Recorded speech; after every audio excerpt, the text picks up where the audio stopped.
Hello, everybody. Welcome to episode 180 of Millennial Movie Talk. I am your host, Michael, joined always by the wonderful Alex Hello. and the equally wonderful Brayden. Equal. Yay. Everyone's Equal. equal. We're all equal. We're all here. How are we doing today, gents? Great. How are you? I'm good. That's good. That's good. I'm glad That is- you're doing well. That is good. Yep. We've I was All good. I thought there was an We're all- internet I thought there was a lag there, but it We're might have all- just been all my good, brain. All here. All ready to go. We are. Goddamn. We've seen new things this week. Never. We have. No. So we watch out, everyone, We have. because It's a jam-packed show full of new it's things. a jam-packed show. We've seen two things. You know, we've really gone wild. And maybe some other stuff. Alex has his paperwork ready. No, I just found it. Someone printed something here. He's and got his formal doc. Okay, now before we get into any movies, what has someone in your family printed? Or is it actually you can't actually talk about it on the internet? No, I can't talk about it on the internet, but it looks like it appears to be a budget for a wedding. Oh, So a lot of numbers. Big Alex, you got numbers? some news for us? I'm not getting married. Wasting money. Clearly, I can see here. Is it a big mean- number? Yeah, fair I mean, look, it's more than in my bank account. Oh man, bless. If you want to help that bank account, support us on patreon.com/millennialmovietalk. Chuck us a buck or two. Now, which film do we want to get into first? Let's 'Cause- do the one that's hidden top of the charts at the moment. The big everything. It's successful. It's sad. It's awesome. She said. It's long. It is. We are going to be talking about the latest to hit the Marvel Cinematic Universe from the wonderful Ryan Coogler and the incredible team behind this flick, Black Panther: in Wakanda water. Forever. You can say the title. It's okay. Black Panther: Wakanda Forever. No, Brain, say it with a bit of extra flair. Say it how all the white men are saying it. Wakanda Forever. You go, Is that how you wanted it? yeah, all the white people say it with the African accent. Yep, that's it. We're horrible. Bless. Anyway.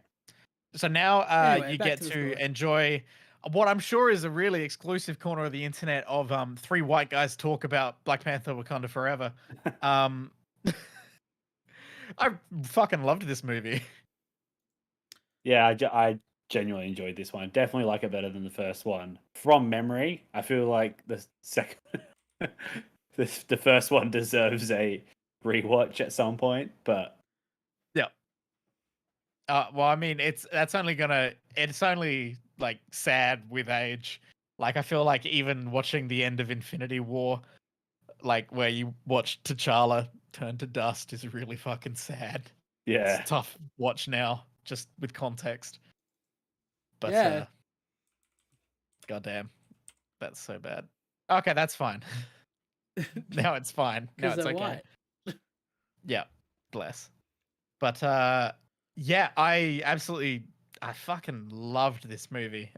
Mind you, I can't give it a perfect score. It was really long. There's so much in this movie. yeah. We genuinely thought something was wrong with you when you didn't give it 5 stars. Yeah. Well, I mean, I was this close. If I could have given it a 4.75, I would have given it a 4.75. It was just this much too long. It was this much too long, and without spoilers straight away, it was 2 characters too long. Mm. For the podcast listeners, Alex has changed his name to Alexander the Whitest Lamb. Mhm. Oh, the title he wears with pride. Bless. Extremely White. white. Nope. Alex, what did you think of the movie? As a white male, I thought I gotta as a white male, I gotta put my 2 cents in on this film that celebrates culture and history. Something you're very unfamiliar with. No, I have a lot of culture, Brad. I'm very cultural. I go to a lot of meetings, Gatherings. gatherings. You go LARPing. Go LARPing, man of culture. I do enjoy some Chinese food, and Asian Chinese do food. enjoy some Sorry, Australian Chinese yeah, food. no, I get a margarita pizza from the pizza shop, and Whoa. yeah, exactly. Watch out. And you That know, doesn't even have pineapples on it. man with culture. They call me. I'm the cultural one of the group. We all know this. Yep. And I sat down The with culture Michael. king. Michael next to me. The cult. I shop with them. I got my shoes from there. I so much. You know, they send me text messages during the day. What, just you up? You want more shoes? So Michael and I sat down. We went to go watch the Black Panther movie. The Black We did. Panther. We did. No Forrest Whitaker in this one. No. He's alive, but I think he's dead in Yeah. canon in the film. Good. Yeah. Oh, this is the Yeah. wrong movie to joke about. Yeah. Yeah. So sat down. Black Panther Wakanda Forever. Here we go. Notoriously not a fan of the first film. You know, I always thought that film's two films in one. One of them great, one of them pretty bad. So I was glad to see that this one kind of stuck to the one plot, the one movie, the one plot. It is giving you that one plot and plenty of it. I do think You do. to go into negatives straight away. I know, right? This fucking white guy. Whoa.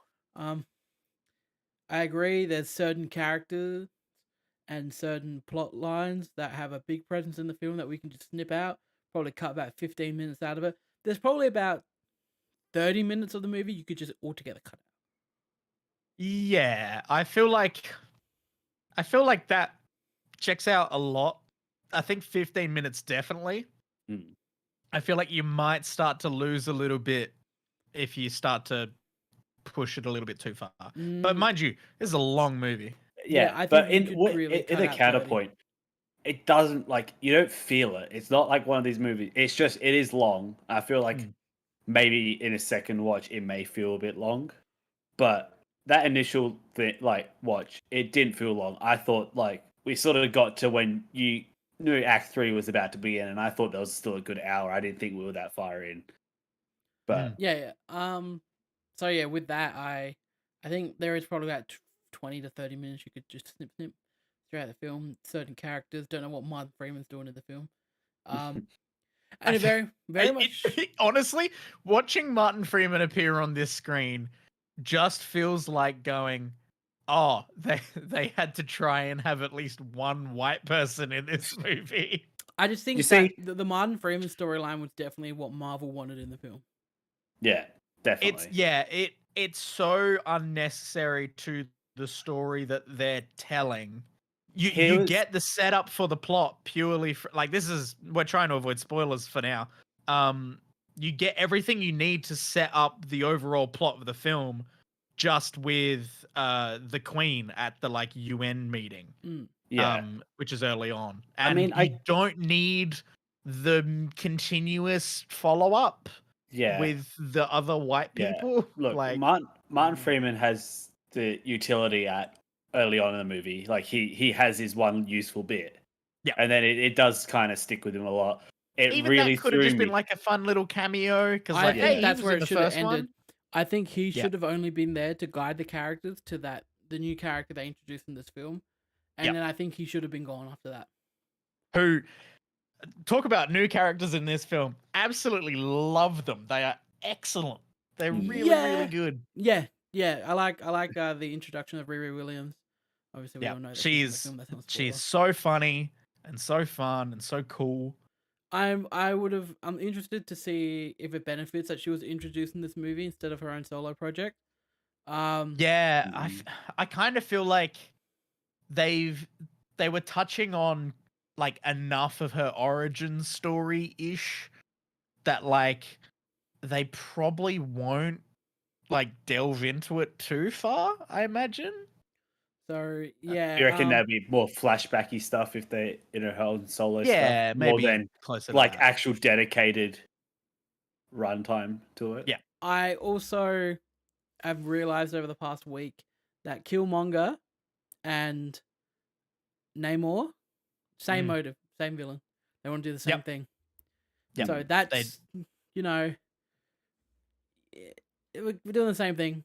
That is definitely addressed in the film, though. I'll give it that. But you can address it, but It's still there. Still there. Yeah.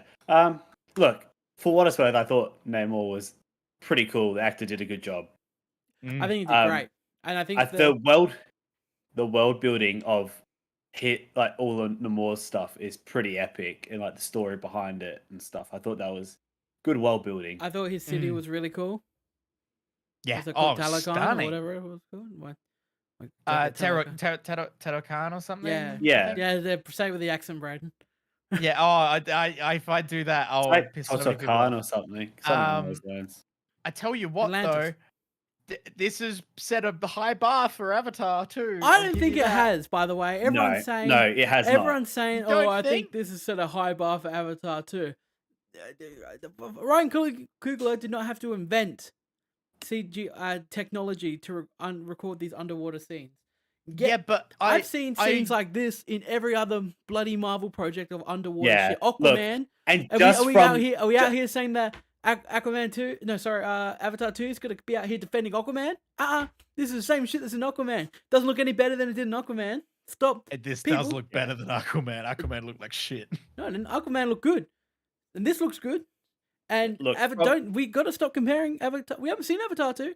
I haven't even seen it. I'm saying it's got a high bar. It doesn't though.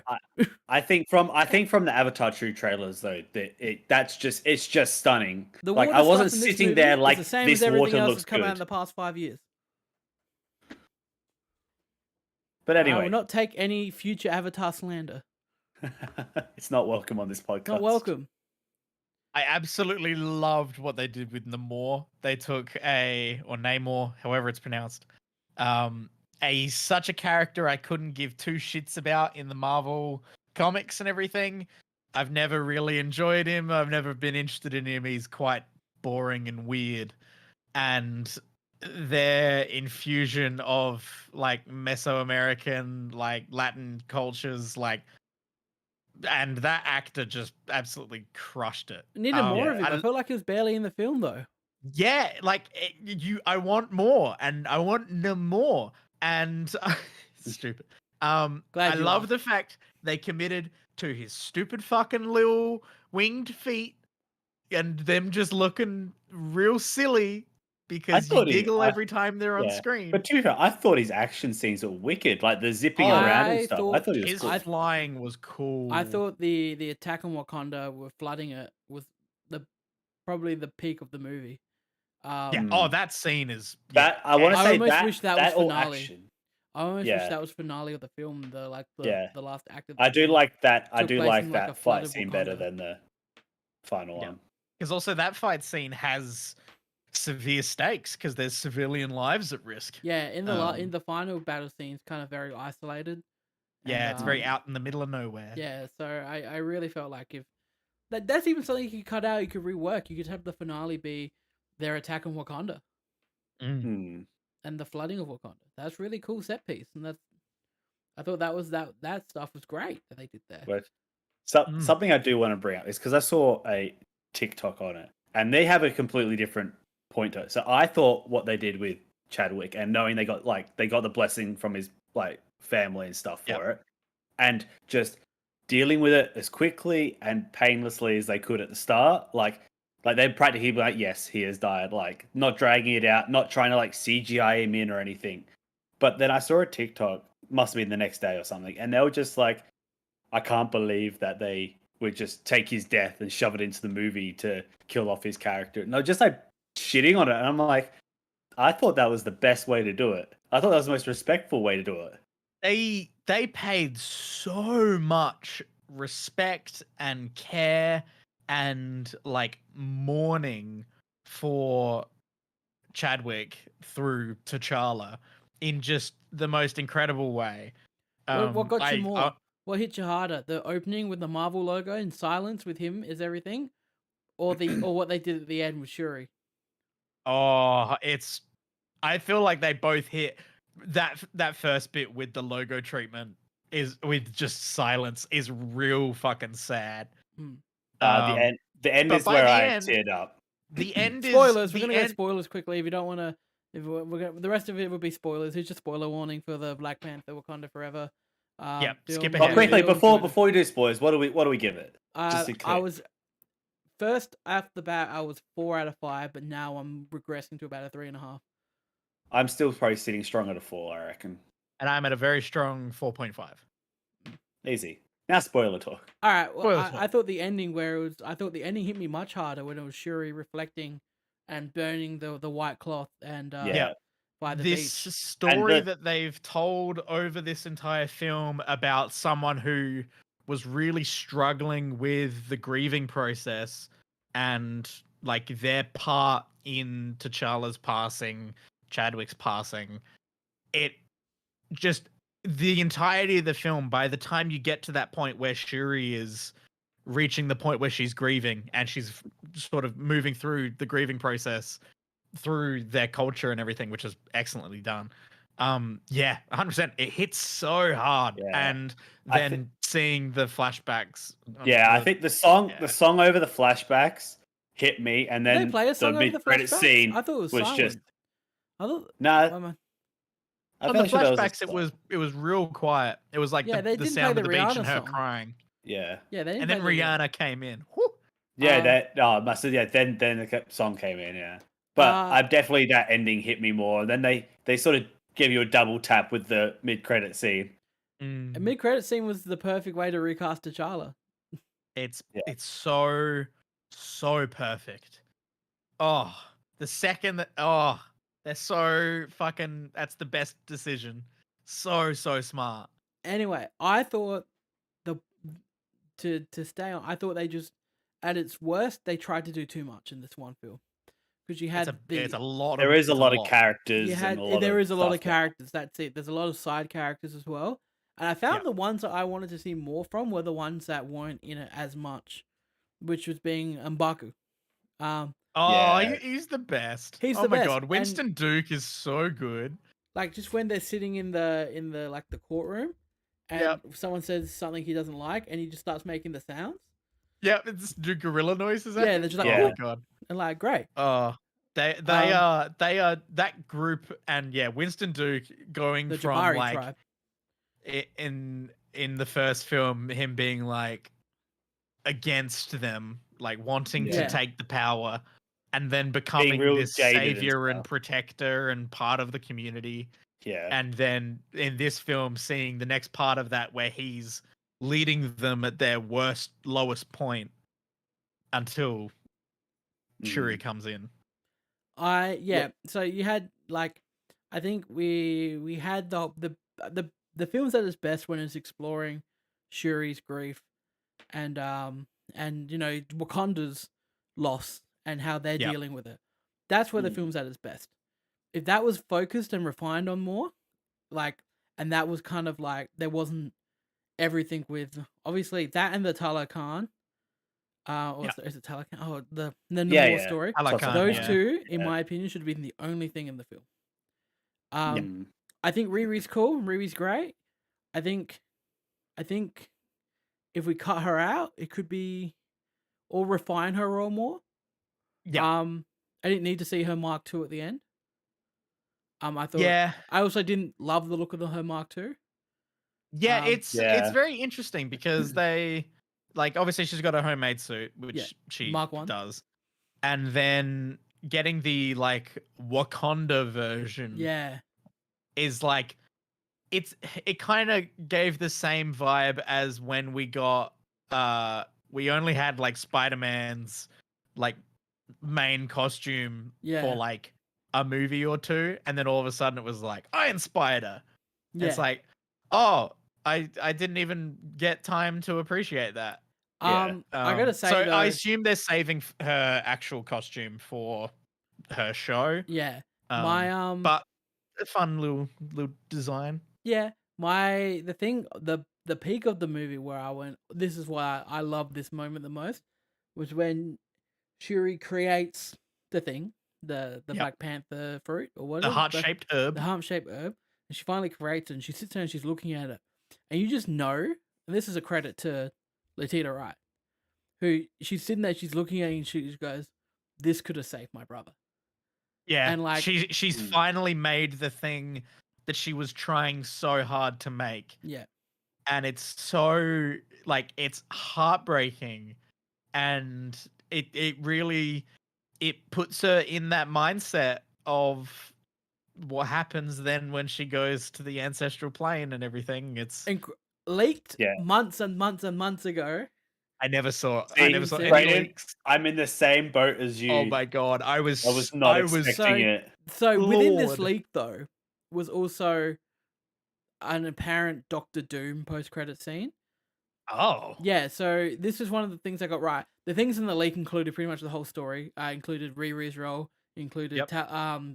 the what is his people called? Namor's people called? Oh, Them. I can't Namor and his little band of His gang. misfits and his crew. and his crew flooding Wakanda. That Yep. was all in the leak, and then obviously it was when Shuri goes to the ancestral plane, it was Killmonger. And when I read that, I went, "That's really cool. What a cool way of doing that. What That a would be real way cool. to mess with Shuri." Mm. But And then they just actually fucking do it, Yeah. and it hits. Like, and also, it's one of those things where you're like throughout the film, they've said like, death is not the end for their culture and their people, and like everyone was kind of annoyed when Killmonger died at the end of Black Panther because he was a cool villain who probably could have done some more interesting things, and Marvel has a problem with killing their villains. And more Michael B. Jordan's always a good thing. Exactly right. Feed me Michael B. Jordan all day, every day. The Creed 3 trailer played before the film, and I was very excited to see it on the big screen. We didn't get the Creed 3 trailer. What the fuck did we get? No. We got Shazam. No. And they played too Avatar. many trailers, by the way. No, too many trailers. Sorry, too many ads. We got all ads, no trailers. We got the Avatar. I think we got the Avatar trailer.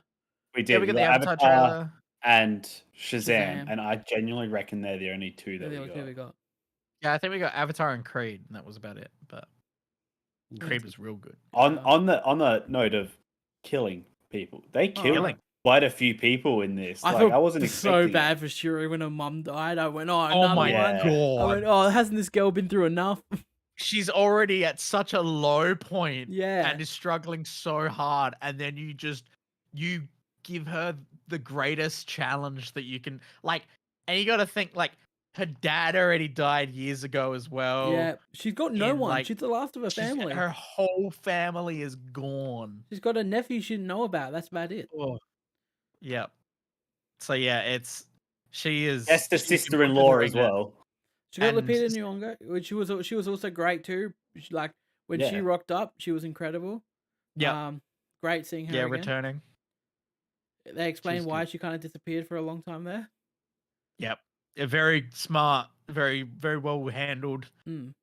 Yeah, they really that's the thing. They wove around so much of the like interconnected greater MCU stuff, and then just had to have the next like big bad who's tying together new things in the MCU rock up for a bit. Yeah, you cut her out. We're already in spoilers, so yeah, cut her and cut Martin Freeman out. Yeah, Julia Louis-Dreyfus, like, just I get that she's putting together the Thunderbolts, but no one gives a fuck. Not in Black Panther. Not in Black Panther. Why do we get Black Panther? At no point in Black Panther Wakanda Forever is she recruiting someone for Thunderbolts. So you done unnecessary for setting up the greater plot. Martin Freeman doing an American accent every time he opened his mouth, it threw me because it just doesn't click. It doesn't compute in my head. It's real weird still. I want to see. Same with Benedict Cumberbatch. Phase 5 finishes with Thunderbolts. Does so? Is Captain America 2 coming out? Or sorry, the new Captain America? It is. Why are we not focusing more on her in Captain America? It's like in Guardians. If she shows up and she has a role in Guardians 3, Jesus, that would be the... No, surely Guardians has a tease of something Kang related. Because... Oh, then we got the trailer for Ant-Man and the Wasp as well. Oh, we did have that too, yeah. So we had 3. And I got Jonathan Majors twice, and I got Michael B. Jordan twice, and I was happy. Like, we still got Quantumania. I'm sure she'll rock up at some point in a post-credit scene 4. Surely not. They're setting up Kang for the big stuff. I don't know. And then we've got, but They like, can't think double of she's dip. got to show up more times before Thunderbolts, right? Listen to what Yeah, we I had. imagine she'll probably show up in another. What's the next series coming out? Secret She'll probably Invasion. pop up in Secret Invasion. So we've got Secret Invasion, Quantumania, Secret Invasion, Guardians 3, Echo, Loki, The Marvels, Blade, Blade if it's ever happening. They've gone Yeah, through bless. directors like nothing.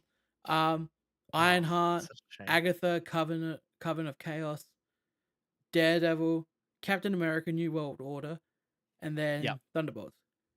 Yep. I have a feeling Captain America: New World Order and Thunderbolts are going to be way more tied together than we think at the moment. Yeah. I can definitely see that. It's which kind I of- think will be a shame because I think it might take away something from Sam and Bucky's stories. Well, Bucky's going to be in the Thunderbolts, Yeah, so true. Oh, well then hopefully we actually just get just Sam centric for Captain America. That'd be sick. that's going to be it's going to be interesting, that one. But yeah, I'm sure she'll And rock up in- coming out with making sure everyone knows Namor is in fact a mutant. Love that. Oh yeah, he's in. It's good stuff. They ate the fruit, didn't they, with him? Yep, they Yeah. did indeed. They took a sip. Suckle that nectar. Suck at the fruit. Anyway, Black Panther Wakanda Forever is great. Everyone should go watch it. It's sad and a good time. Yeah, Mainly definitely sad. go watch it. Yeah. Alex, as a break between us rambling about new movies that we've seen, Michael, what else have you been watching? Just caught up at another 2 episodes of Andor. Good work. So good work. we had the lead up to and Don't the spoil- heist episode. Don't spoil anything. I've still got to watch it. Yeah. You do. Well, don't worry, Alex. You can watch it on. Did you see this? They're putting episodes of it on like cable. Did I drop out? Yeah, you dropped My out. internet dropped Yeah. out. Bless. I thought that was my mindset for a second. Then I saw Choppy like smirking. I was like, "Oh, good, that's not me." No. They're dropping Did you what on see that cable? they're putting episodes of Andor on cable because I they're don't have so cable. happy with the show that they're like getting it in front of more audiences. Oh, that's nice. Good on Disney. That's really cool. Disney need more, Anyway, more audiences. yeah, I don't. It's Disney Plus, mate. Like the people who want to watch it have already watched it or are about to watch it anyway. But yeah, God, I'm so looking forward to season 2. Yeah, Michael, the episode you just watched is It is good. It is very good. Visually, like the place they're filming in is already gorgeous, and then what they do with the sky is Yep. awesome as well. Like that just looks sick, and then obviously they're flying through it. Yeah. And it's just you get a nice little chase scene. Good. Yeah. Good. It's But they really hit home on like how to do a good heist episode. yeah, and like the fact is that this is set up for like what, an episode and a half. It's episode and a half. He's sort of towards the end of episode 3 gets there. Episode 4 is like the whole sort of like lead up getting training introduced to into it. Yep. Yeah, and then episode 6 episode 4 then. I can't remember where I'm at too. Come on. Episode 5 was the highest, I think. But yeah, no, very enjoyable. I'm getting like as I'm rolling through it, I'm getting more keen to keep watching it. Like there's nothing that's stopping me from watching it. But every time like they do something good, and I'm like, "Ooh, I want to see more. I want to see more." And like just Andor himself, like such a shady, like closed off, reserved character. He's got a lot going on. He does. And the whole little thing at the end, like the end of that episode. Yeah, it's good. Ooh, I'm excited for you to watch more, Alex. I'm excited for you to watch Andor. Okay. He'll get around to all the shows. I'll tell you what people shouldn't be excited about. It's the Studio Ghibli and Star Wars team up that they announced late last week. People online were like, "Oh my god, Studio Ghibli's doing a Star Wars thing. That's sick." And they were like, "Yep, cool. It's coming out this weekend on Disney Plus. It's a short, and it's about Grogu and the Dust Bunnies who appear in a lot of Studio Ghibli films. And everyone's like, "Cool, yeah, awesome." And I was like, "Oh yeah, that's interesting. All right, I'll give that a watch." And then I go to Disney Plus, and it's 3 minutes, including credits, and it is basically no more than a pretty screensaver. It is absolutely nothing, and the folks over on the Letterboxd reviews really hit home with it, because people are either like, "Yay, like Studio Ghibli and Star Wars, my favorites together at last, finally," and then there's others in there being like, "This is nothing more than brand recognition and designed to be tweeted and for people to say, oh my God, that company and that company." And it's quite cynical, but it's quite real. So Interesting. Because I did see it pop up on your letterbox, and I was sort of confused for a moment. Yeah, I when it's not a movie per se, I put it on Letterboxd, like I did it with Werewolf by Night. I put that up there, but I didn't give it a rating because it's not really a movie, and I gave it a little heart. This one I did not give a little heart. I thought it was such a waste of 3 minutes. Rough. Absolutely rough. Bless. But no, Alex, we got sent to a preview. Oh, can I talk about what I've been watching first, Brayden? Oh yeah, if you want to get in there first. Yeah, well, we'll bookmark of what we've been finishing, or what we've been watching. All right, Michael got to talk. I don't get to talk much in this show, and I really feel like my voice was just silenced then. Anyway, that's kind that of wasn't a segue. No, that wasn't a segue. Later on. No, that wasn't a segue. Don't worry. Okay, good. I'm just gonna run down the list of what I've been watching this week. Rack them off. I've got some things to say, guys. We're here. We've got good things to say. Can I also make a request for you to delete the nicknames in Michael's buckets can stay. Why? Yeah, there's nothing wrong with us. I don't want to be known as the white polar bear. No, you're just white polar bear. There's no the. You're just white polar bear, Brad. If you don't like it, mate, bloody. All right? Thank you. All right, now I got to get rid of mine because I can't just be sitting here with. You can just be the whitest if you want. No. Good work. All right, you brought the show down for that, Braden. You know what? How could you? But I feel better about it. All right, I watched Get Smart. The Steve Carell hit film. The Steve Carell film? Yeah. Has anyone watched it recently? No. Do I have a feeling that we all watched it at one point? I don't think so. Maybe. I don't think I've watched it since I was a kid. It's not very good. No. It's fine. Steve Carell does I don't remember anything from it, so. Anne Hathaway's gorgeous, and Steve Carell does a lot to save the film. Yeah. That's my takeaway of it. Isn't The Rock in it? The Rock is in it, and so is the Great Khali. That's right, the Great Khali. Yeah. Wow. Next up, I watched In Bruges on the weekend. Oh yeah. Great movie. Not sure if have we all seen In Bruges? No. No, I still need to watch it. Chris is the one who loves that one. Yeah. Oh, and me. Not my. I think it's my second favorite Martin McDowell film. Number one being Three Billboards, and then being In Bruges, and then Seven Psychopaths.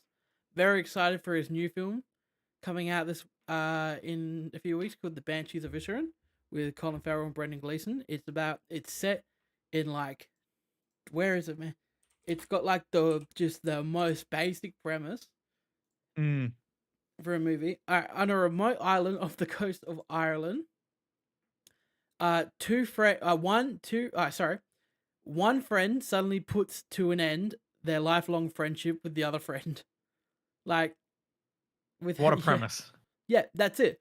And it's set in like olden times, and it's just Brendan Gleeson going, "I don't want to be friends with you anymore, Colin Farrell.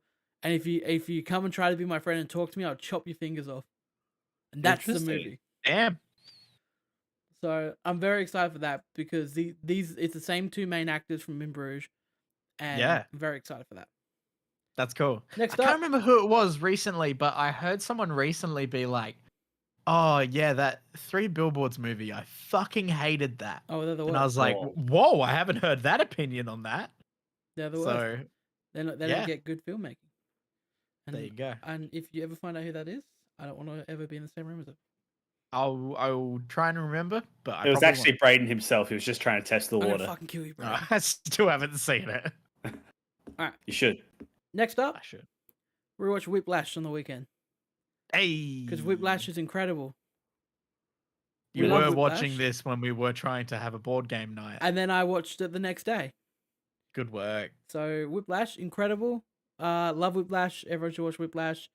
Damien Chazelle's best film. Go Whiplash. Such a good movie. Better than La La Fantastic Land. movie. Oh, Anyway, miles better, right? Oh, La La Land. Yuck. so much better than La La Land. Next up, this is my final one before we get to what Brayden and I watched. Horrible Bosses. I watched.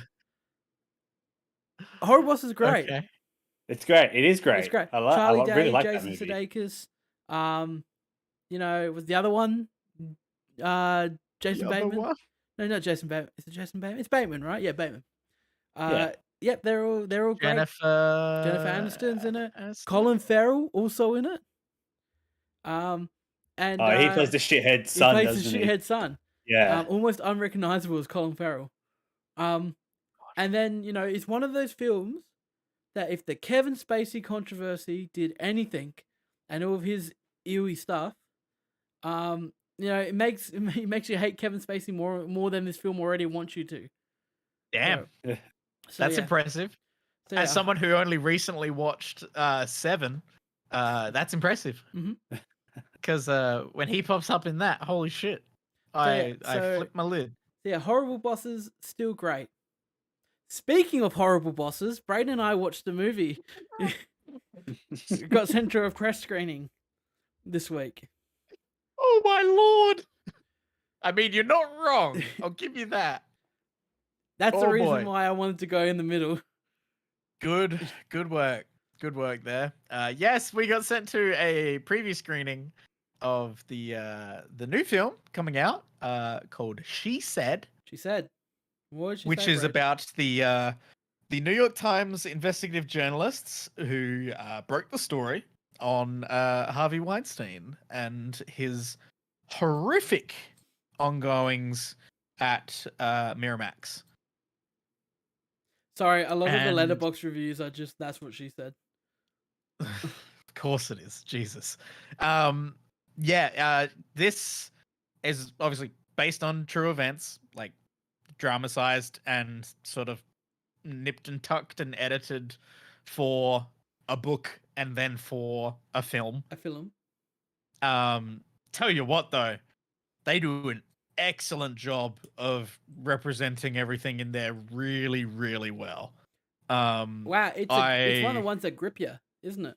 Yeah, hooked? and especially for me because it wasn't until when we actually sat down in the cinema, I hadn't looked at anything for this movie, and just looking at the poster on the screen before the film started, I read it and thought, and then I looked at Alex and went, "Oh no, is this about Harvey Weinstein?" Like, because I didn't know, and then the film started, and they start with, as it was at the time, all these stuff about Trump, and I was like, fuck, is this what this movie's about? And then it was about the Harvey Weinstein stuff. But yeah, seeing the process that they went through to get this story to print at all is phenomenal, 'cause because all the you issue can was- see these people working so hard because they believe that they can really, really make a change with this, and they, at the time, they had no idea that it would be such a turning point. And it shows the like the fear that the industry put on these women for speaking out, Yeah, because Oh the my whole God. film was about like needing like all the women gladly talk to them and share them with their experiences, but only if it's off the record. Yeah. Because they Yeah, don't want to they- be named. they don't want their name to be the only name. Uh-huh. Hmm. So a lot of the that's- film, and they nail like the tension and how just rough it is of them just trying to get these women to work together Mhm. and just someone to just take that step. I was Oh. surprised how many big names they threw into it. Yeah. Then that how many they mentioned, like Paltrow, was a big one they mentioned. Yep. Obviously Rose McGowan was one of the big ones. Yep. Rose McGowan plays Tatum in Scream. Yep. And, True. and yeah, and Like obviously you have they, Ashley Judd playing herself. yeah, which was like perfect. It Yeah. was great. Everyone in this film acts their ass off. Like, Mhm. goddamn. Almost everyone. There's some, well, almost everyone. There was one person. There's one person that I kind of went, "Oh, my friend." It was the Which one was that one? husband. The husband that she meets in the driveway when he's on the front lawn and they're talking. Yeah. He was like, "Oh, buddy." That's tough because that was also a really complex character to try and play in that type of scene. Like, that's a really tough. Like, you look at that script as an actor, and that's tough. Mm-hmm. 100%. But I feel like they did an amicable job. Yeah. Like they got through it. But yeah, there's some really tough scenes in here. They obviously don't actually like show or visualize Oh God, no. the horrific events. They actually very smartly like handle that, where they utilize shots of like empty rooms of like suggesting that that's where these things took place. Yeah. And just seeing these empty spaces sort of showing this like emptiness that it made in them is, I thought it was really powerful, and they did a really good job with it. And it was a great way to handle such heavy subject matter. I thought Carey Mulligan was excellent. Oh, knocked it out the park. Mm-hmm. Truly just really, really good. Shout out to the impressionists who that's a tough gig. The Trump you gotta impression Trump in a way that isn't just like a funny way, in a way where like when you hear his voice so early in the film, like it's over the phone. There was a moment where I actually thought it was a recording of Trump. Yes. And then the later on with Weinstein is it's tough. It's really tough like, to listen to. It's all about him from day dot, like from the. Oh yeah. Like, yeah, it's the Harvey Weinstein investigation. That's what the film is. Yeah, it's about that article that came out, and then the Me Too movement followed it. They didn't even mention Me Too though, which I thought was very interesting. Yeah, I thought Me Too and Time's Up, they could have shoehorned into this film, but they didn't. Yeah, they really could have. Where this film chooses to end, I think, is quite smart.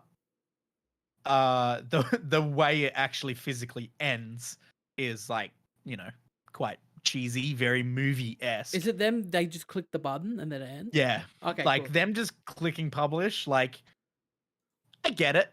Like that is where the story, like the story is then out in the world. Would have been better if they just put the article on screen. Yeah.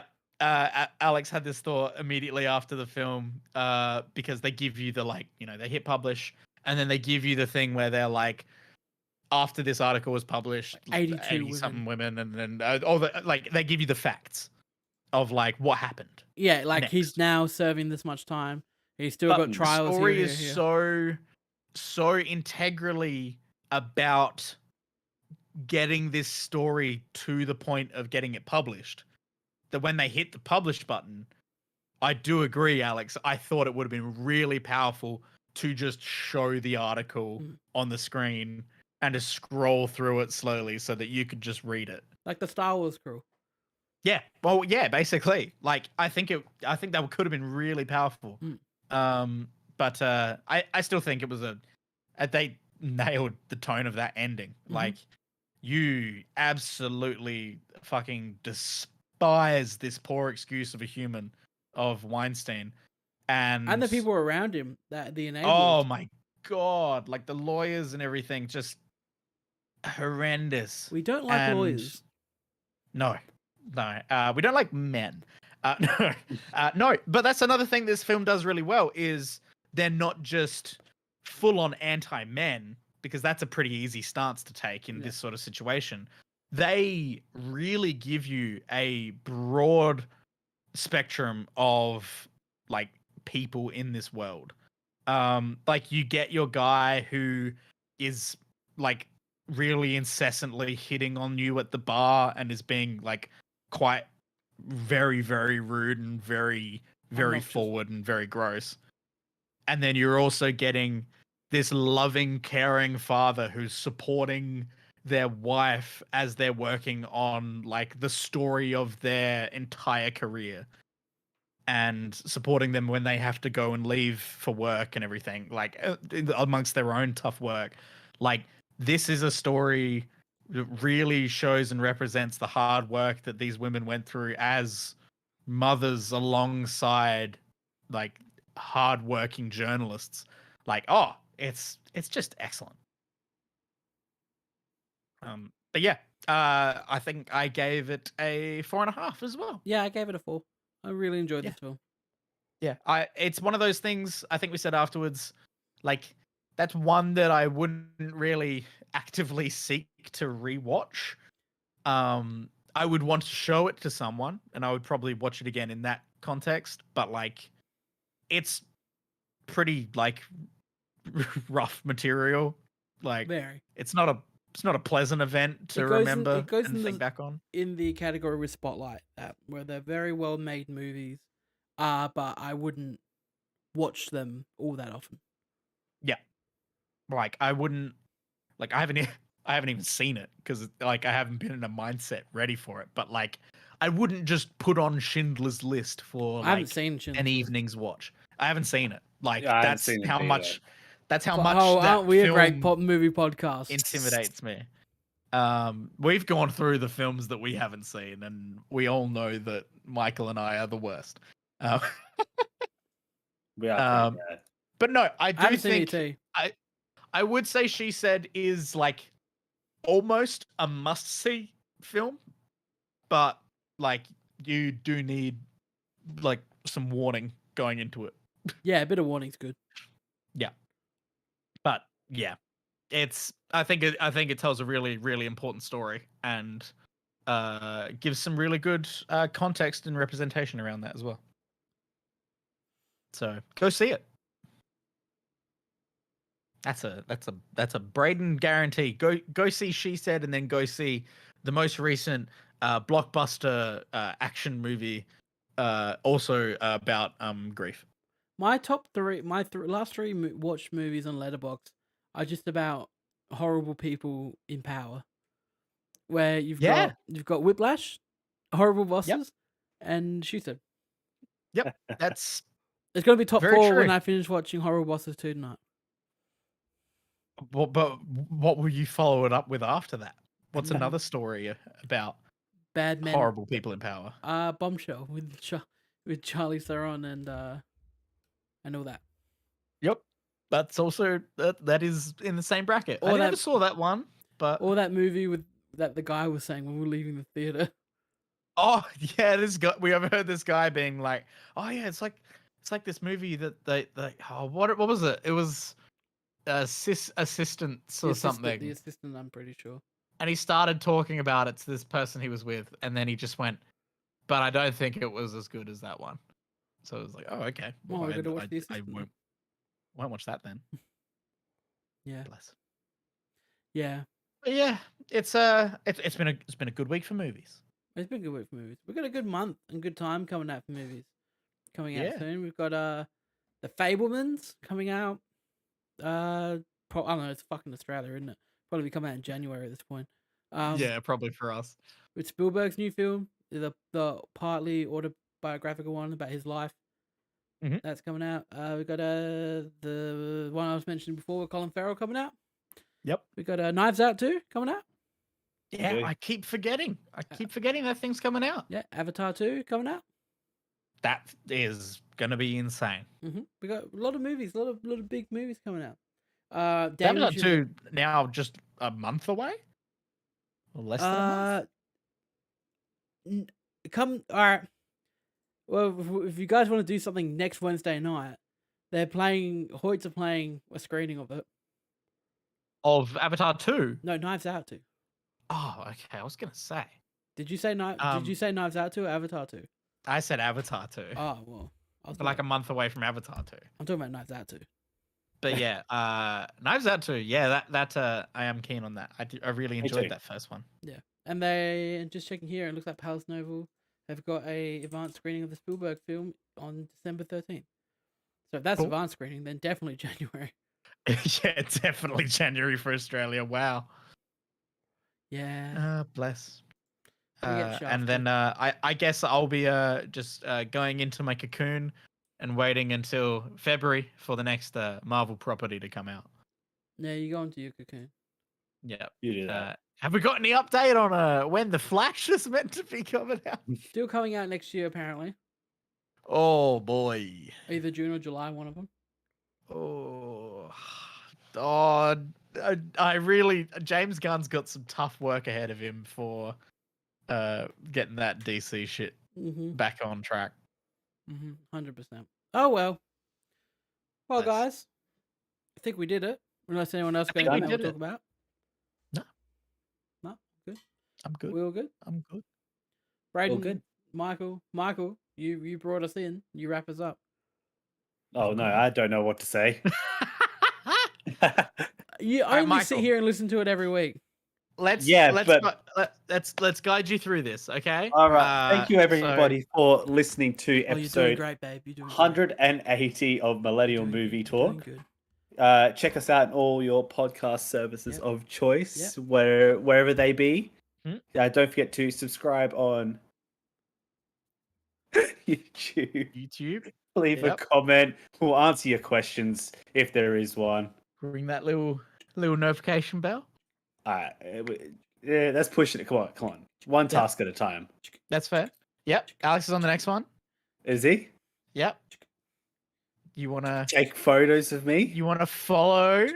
Yeah, you gotta follow us on all our social medias. There'll be links somewhere for your convenience if Brayden does it. Don't forget to give us money on Patreon. Alex really likes your money. Jeez, it's like talking a preschooler through a freaking presentation, isn't it? Dear God, add Michael on Facebook because he needs some social experiences. Oh, I do. You can't talk to it's people. getting quite lonely. Bless.